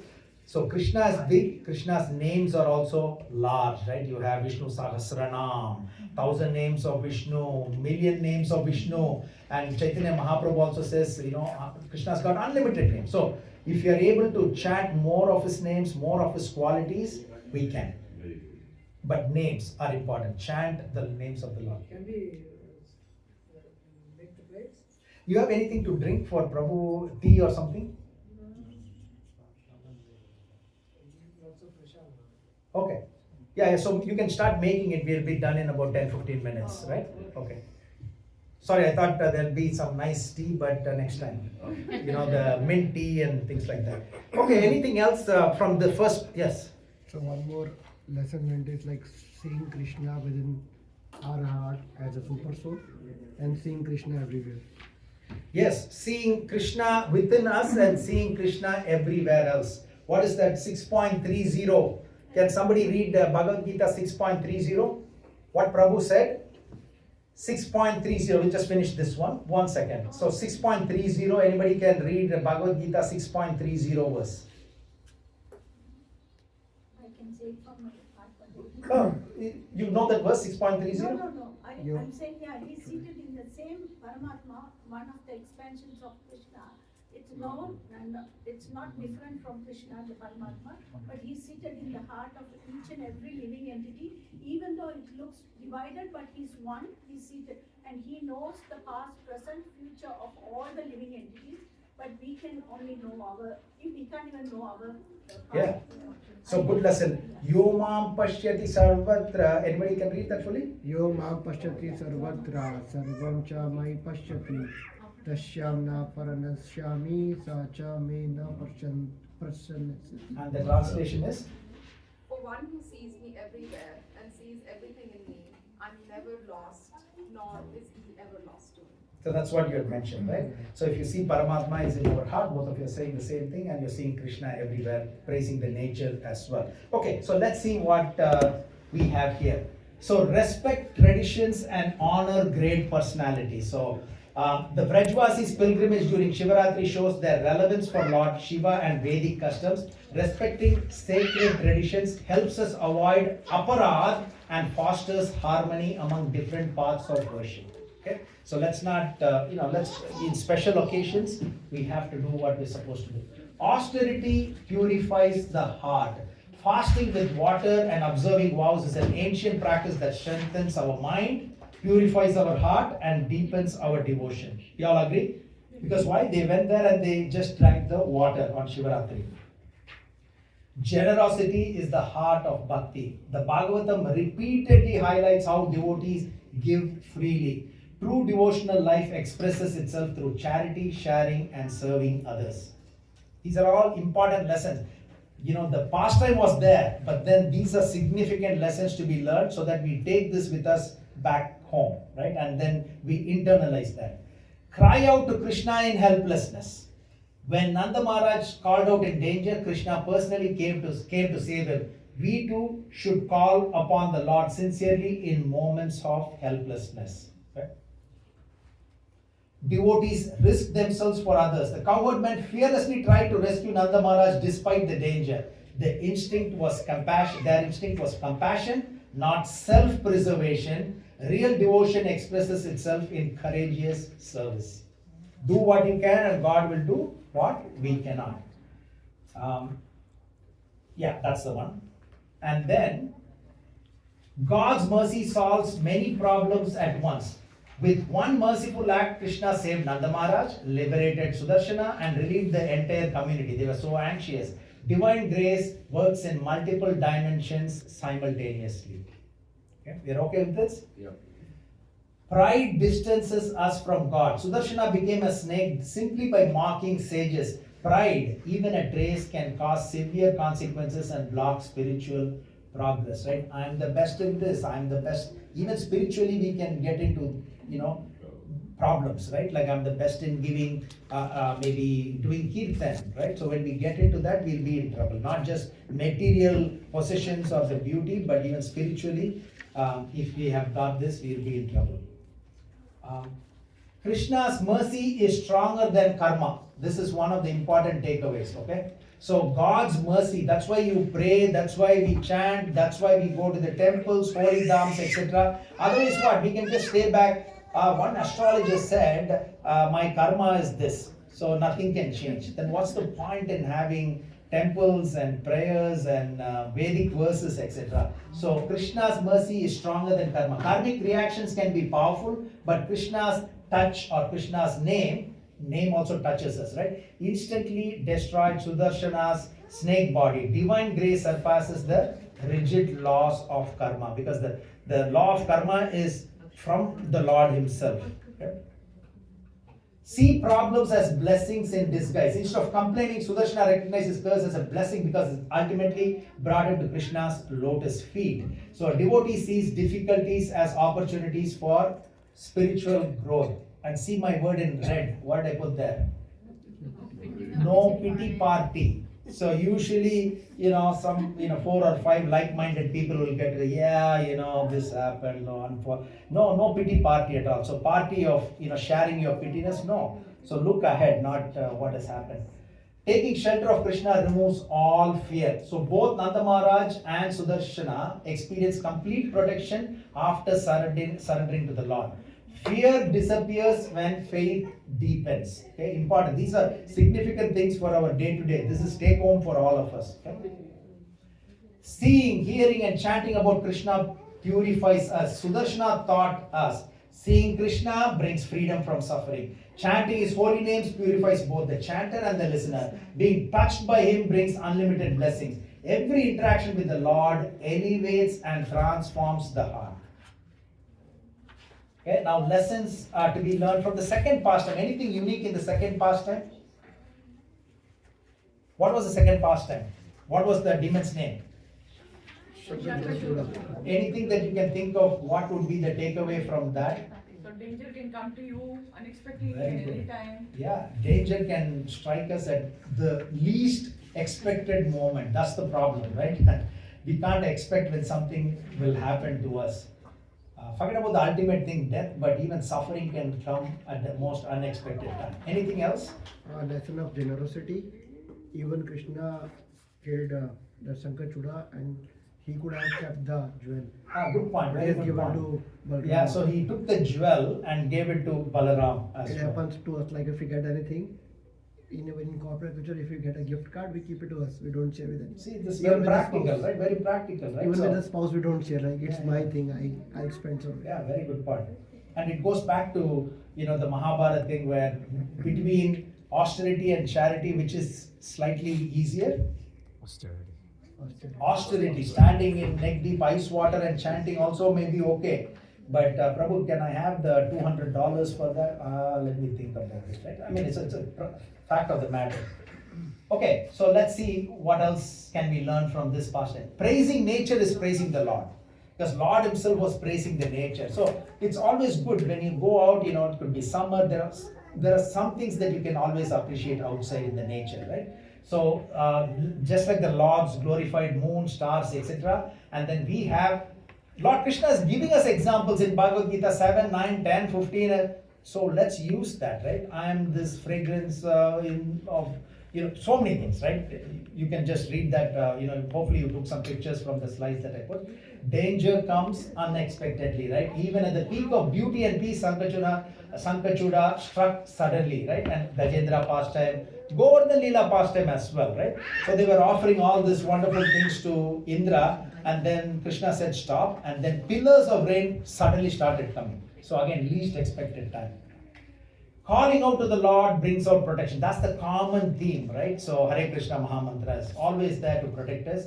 Krishna arranges everything perfectly. He protected the gopis by keeping Balaram with them while he pursued Sankachuda. The Lord's plan is always precise, compassionate, and flawless. The Lord prevents rivalry among devotees.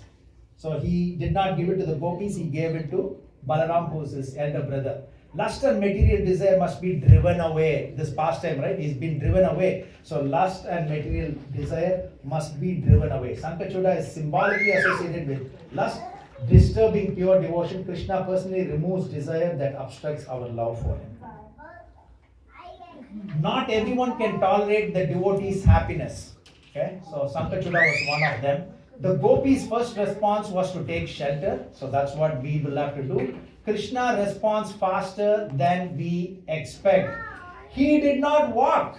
You remember in this pastime they were running and he was saying, don't worry, I'll protect you. He's running even when he was 8-year-old boy. He flew on Garuda to protect Gajendra. Instantly he came, instantaneously. If you read, that's one of the significant pastimes, right? This Gajendra pastime. He was a King Indradumna And then he chanted all these prayers for so many years. And the good thing is because he chanted, he memorized it. And then when he was in this helpless condition as an elephant, he remembered all these prayers when he chanted in the previous life as the king. And then he extemporaneously chanted that. And Krishna instantly flew on Garuda and came and protected him and gave him the Sarupya Mukti, which is the same form as Lord Vishnu, four-arm form. So, and then he mystically appeared instantly as endless sari to protect the chastity of Draupadi as well, right? So the Lord moves swiftly for a devotee who calls him with love. The Lord gives each devotee a role in his pastime. Balarama protected the gopis, Krishna chased the women. Everyone has a purpose and position in Krishna's divine plan. So don't think that you're not able to do the archana for the Lord. Okay, so when you come to the temple, oh, they are only fortunate. No, everybody's got equal blessing. Okay, so whatever you are doing, that's what is, you will get the benefit from that. The Lord's beauty and power are both engaged in protection. So the beauty of the nightfall and ends with the strength, right? So Krishna's charm and might both exist for the upliftment of the devotees. Lord destroys only to protect. Sankachuda's destruction was not out of anger, but to safeguard the gopis. Krishna's justice is always rooted in compassion. Okay, so few more here. So maybe we'll get the headings from somebody. We're almost there. Krishna's pastime always end in joy and harmony. Is that not right? In these two pastimes as well. Gifts from the Lord carry deep meaning. So Balaram's seniority was there. He gave it. Preservation of unity so that the gopis are not jealous. Krishna's sensitivity to devotees' emotions. Krishna's gifts are always purposeful, not random. Divine beauty attracts both the pure and the impure. Right? Sankachuda approached because he heard singing meant for others. Krishna's attractiveness draws all, but only devotees respond properly. Never disturb others' devotion. Okay? Never disturb others' devotion. The Lord protects devotees in both visible and invisible ways. Balaram protection was seen. Krishna's chasing of the demon took place out of sight. Nobody saw that. That was happening somewhere else. Krishna protects us behind the scenes more often than we realize. Okay? Can anybody read this last line again loudly? Krishna protects us behind the scenes more often than we realize. Once more. Krishna protects us behind the scenes more often than we realize. Wonderful. Okay, so now is the quiz. This is the last part of what we do. So there is a scientific way how we approach the Srimad Bhagavatam Katha, right? So first what is in it for us? So we go through the Srimad Bhagavatam, beautiful verses from many literatures that we pull to understand the importance of Srimad Bhagavatam. We set the stage with that. Then we get into the pastime, and then we also go and get similar pastimes that are connected with that, similar verses, significant verses, and then we also go through in the end the chronological sequence of the events that took place, and then lessons to be learned and the quiz as well. So once we go, you take the hard copy. Even after a few months, when you go through this, you have the entire pastime coming to you beautifully again. Okay, so let's look at the quiz. Why did the cowherd men travel from Vrindavan to Ambikavana? To celebrate Janmashtami, to worship Lord Shiva. A little louder, so then B for Balaram. Very good. Second, what did the cowherd men do after bathing in the Saraswati river? Worship Lord Pashupati and Goddess Ambika. Wonderful. Everybody agrees it's B for Balaram again? Yes. Okay. So you can make a note of it because you're going to take it home with you, right? Third question. Which offerings did the cowherd men present to the Brahmanas at Ambikavana? Fruits and flowers? B. I have to change this, right? Every time I'm with B. Okay. Cows, gold, clothing, and grains mixed with honey. What vow did Nanda Maharaj and the cowherd men observe that night? Fasting without water. C for Chaitanya. Fasting while taking only water. Everybody's got that? Yeah. Anybody disagrees? Okay, agrees. What did I do? I gave you the answer here already. Okay. What happened to Nanda Maharaj during the night? A huge serpent appeared and began swallowing him. Okay. B for Balaram. B for Balaram again the next. When the serpent attacked, what was Nanda Maharaj's immediate response? He called out loudly for Krishna to save him. Okay. Okay, number 7, the answer is C. How did the coward men try to rescue? They beat the serpent with blazing torches. I mean, it doesn't mean that they may not have done the other things, but this is what is stated there, right? So they may have chanted some Vedic verses. How was Nanda Maharaj finally freed from the serpent's grip? Lord Krishna touched the serpent with his foot.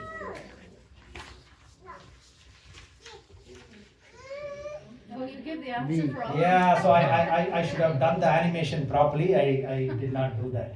That's okay. So who was the serpent in his original form? Vidyadhara named Sudarshan. Maybe this is for you to mark it to take it home. So I apologize. Next time I'll do the animation properly. Does it have any relation with the chakra, Sudarshana chakra? No. Good question. So does it have any relationship with the Sudarshana chakra? No, just a quick question around there. It looks like even beings from other planets, if they sin, they come to this planet to Say again? pay. So even beings from other planets, higher planets, if they commit sins, they come to this planet to repent for their sins. So this planet system is like, Earth is like where you repent. It's like That is why, in the prayers, in the 10th canto, when Lord Krishna appeared as well, they say, the Devatas want to be born on this planet Earth. So this is, they're not happy where they are in the higher planetary system. They want to be born on this planet Earth because you will be able to expunge your karmas, and then, the presence of Lord is there. Now, all the incarnations of the Lord, look at all the incarnations of the Lord. What are the 10 main Leela avatars of the Lord? Vedan Uddarate Jagativate, Bhulokam Udvarate, Desyam Dharete, Balim Charete, Chatrashayam Kurvate, Pavatsamalete, Karunya Matanmate, Mlechan Murchite, Dasakriti Krite, Krishnaya Tubhyam Namaha. So we have 10 incarnations.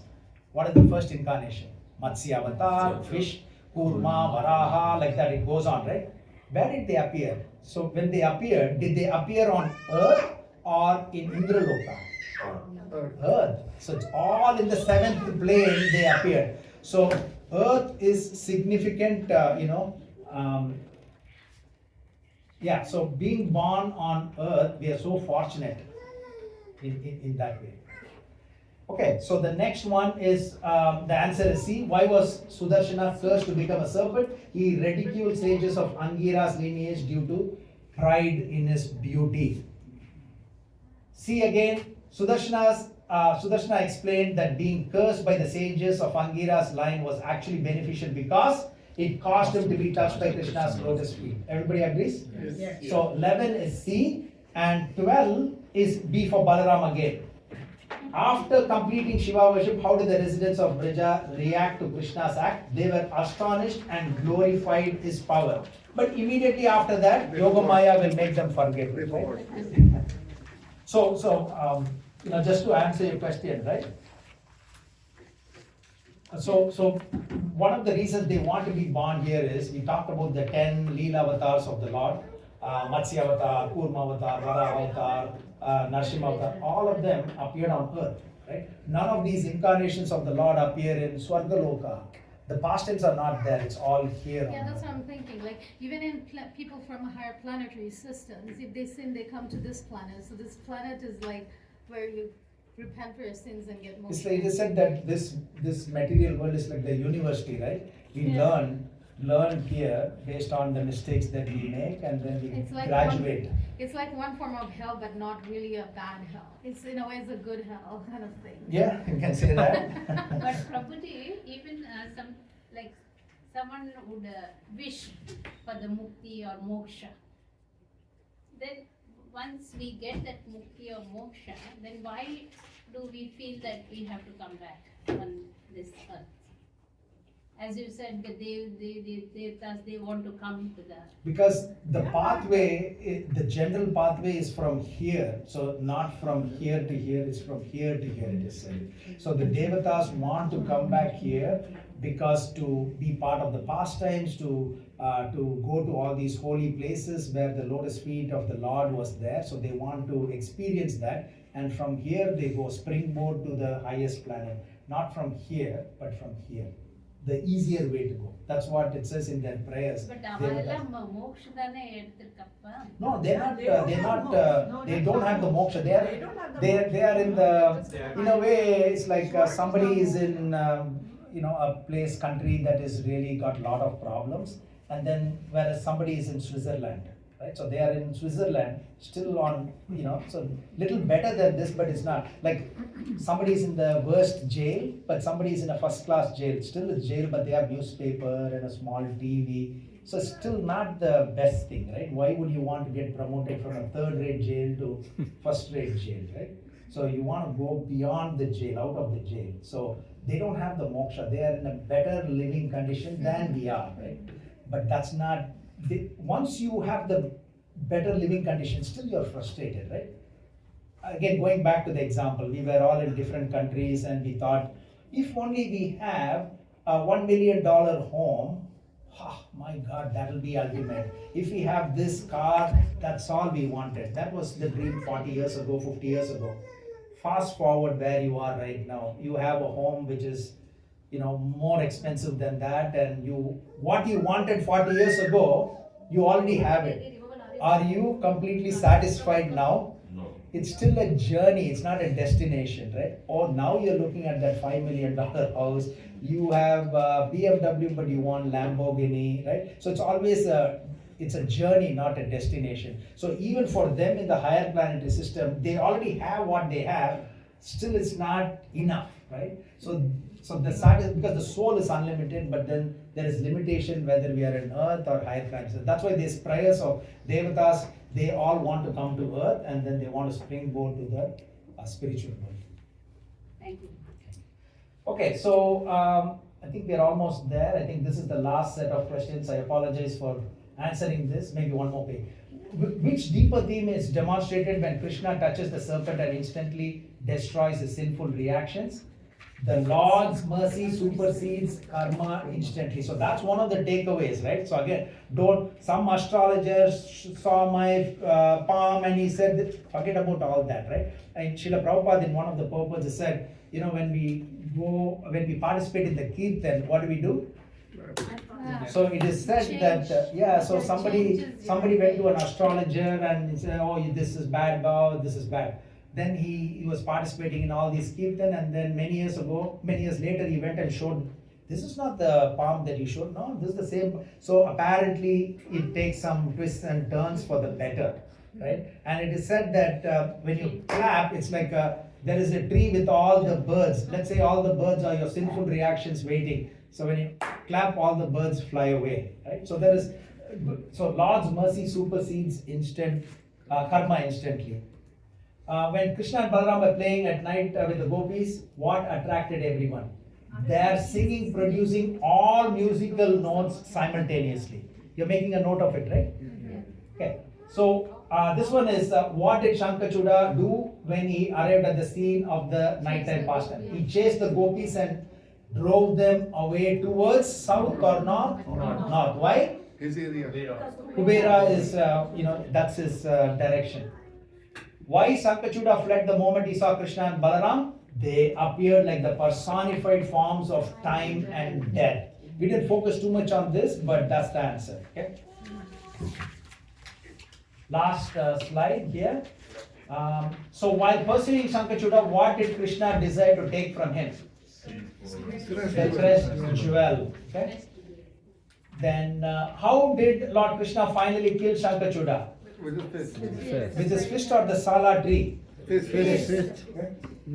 Yeah, no weapons, including even though sala is like a log. It could be considered as a weapon, right? Yes. No, with his hand. But our Acharya explained that the touch of Lord was needed for him to get, the benefit of his a long wait for Lord Krishna to touch him.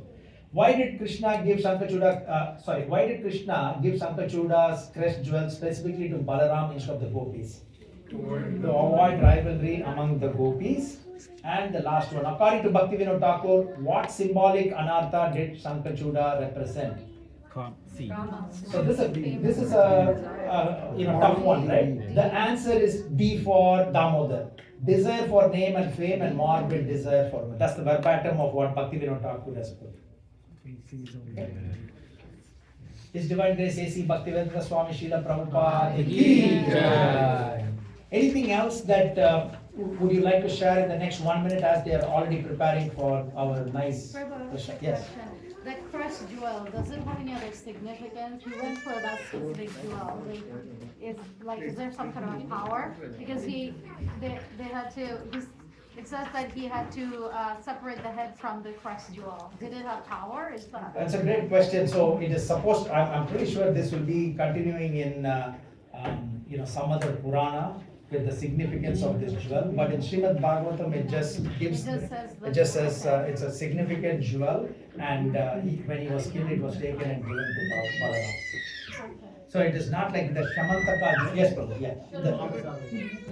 The Shamantaka jewel. If you remember, there is a beautiful pastime about the Shamantaka jewel, and it is said that you remember the Shamantaka jewel. We covered it here. So with the Samanchak, yes, Prabhu, you ready? Yeah. Okay. That jewel instantaneously creates gold, but here it doesn't say what it does, but it's significant. So we'll chant Mahaprasade Govinde. Anybody would like to chant? Mahaprasade Govinde, Namo Brahmane Vaishve, Swapapunya Tamrajan, Vishwam Jayate, Sarira Vidyajal,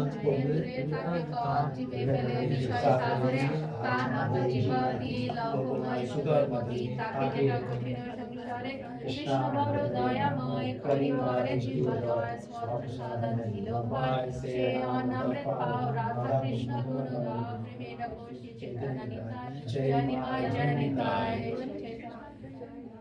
Nityananda Shiveta Gadada Shivasari Guru Bhakta Hare Krishna Hare Krishna Krishna Krishna Hare Hare Hare Rama Rama Rama Hare Hare. Srila Prabhupada ki jai. So we have a lot of prasadams. Again, it was specially ordered today from devotees, very special devotees who are very professional in cooking top class prasad. Hopefully it is good, and we have enough prasadam for everybody today. Thank you, Prabhu. Thank you. Hare Krishna. On behalf of the devotees, we would like to thank you for concluding this journey, the classes of every 2 months. Thank you very much. Can I have Thank you.